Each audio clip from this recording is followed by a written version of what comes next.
মাস ধরে কাট করছে, আমরা নিউজ করে আমার এলাকায় আসে কি যে কোনো নিউজ অবস্থা। করেছেন আপনি? এখন পর্যন্ত কি নিউজ করেছেন কোন?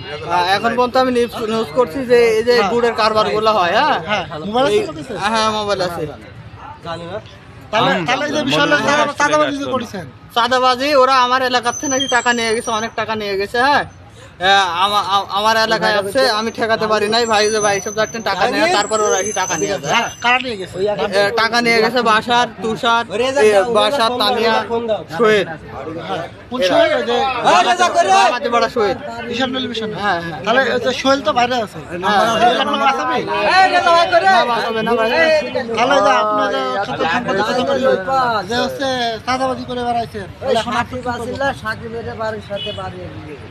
আপনাকে তো আমি প্রথমে বললাম ভাই, বিষয় হলো আমি তো বলছি ভাই আমার ভুল হয়ে গেছে, এটা ও আমার না না এটা আপনার ভুলের মতো না, আমি বলি ছোট ভাই আমাকে মনে করেন ওই জায়গায় থাকি আমি মনে আপনাকে করেন- আজকে যদি এখানে হ্যাঁ, সঠিক ব্যবস্থা নেওয়া হয় হ্যাঁ। তাহলে পরবর্তীতে অন্তত সাংবাদিকতার নামে কেউ চাঁদাবাজি করার সাহস পাবে না, এটাই ভাই।